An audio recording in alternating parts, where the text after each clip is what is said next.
امریکی نائب صدر جے ڈی وینس کا ایران سے جنگ بندی معاہدے پر رد عمل۔ جے ڈی وینس نے صدر ٹرمپ کی سفارتی کوششوں کو سراہا، کہا خلیجی ممالک سے مل کر معاہدے کے لیے سیاسی و سفارتی گنجائش پیدا کی گئی۔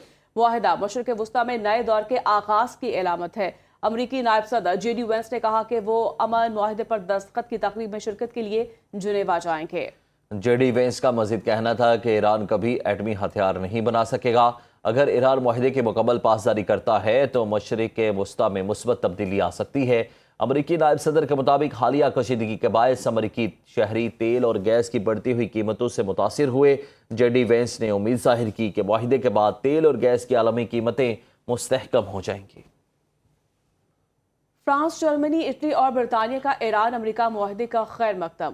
چاروں ممالک کی ایران پر پابندیاں نرم کرنے پر مشروط آمادگی، کہا ایران جوہری پروگرام پر قابل تصدیق اقدامات کرتے تو پابندیاں ہٹانے کو تیار ہے۔ ایران کو ہرگز جوہری ہتھیار حاصل نہیں کرنے چاہیے۔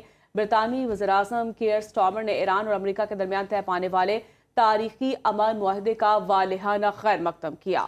اور انہوں نے اس بڑی کامیابی پر امریکہ، پاکستان، قطر اور دیگر تمام فریقین کو خصوصی مبارکباد پیش کی۔ برطانوی وزیراعظم نے زور دیتے ہوئے کہا کہ اب آبنائے ہرمز میں بغیر کسی رکاوٹ کے بحری جہازوں کی آمد و رفت فوری طور پر بحال ہونی چاہیے۔ قطری وزیراعظم شیخ محمد بن عبد الرحمن ال ثانی نے امریکہ اور ایران کے درمیان مفاہمت کی یادداشت پر اتفاق کا والہانہ خیر مقدم کیا ہے۔ انہوں نے اس معاہدے کے لیے سازگار ماحول پیدا کرنے پر برادر ملک پاکستان سمیت تمام علاقائی اور بین الاقوامی فریقوں کا شکریہ ادا کیا۔ قطری وزیراعظم نے امید ظاہر کی کہ تمام فریق آئندہ کے مذاکرات میں تعمیری جذبے کے ساتھ شریک ہوں گے تاکہ اس پیش رفت کو مزید مضبوط کیا جا سکے۔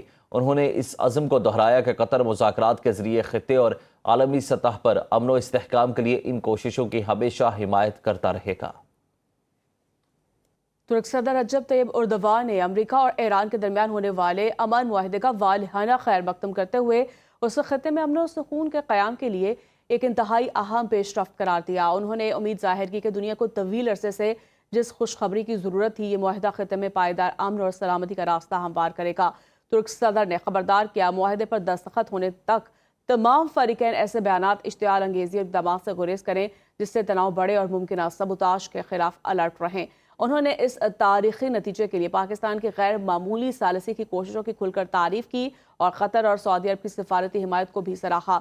ترک صدر نے عزم دہرایا کہ ترکیہ خطے میں امن و استحکام اور قانون پر مبنی مستقل حل کے لیے اپنی کوششیں جاری رکھے گا۔ اس میں زبردست تیزی دیکھی جا رہی ہے۔ جاپان کا نکائی 225 انڈیکس 5% سے زائد بڑھ گیا، جبکہ جنوبی کوریا کا کاسپے انڈیکس 5.7% تک اچھل گیا۔ تائیوان کے تائیکس میں 2.7% اور آسٹریلیا کے ASX 200 میں 1.5% کا اضافہ ریکارڈ کیا گیا۔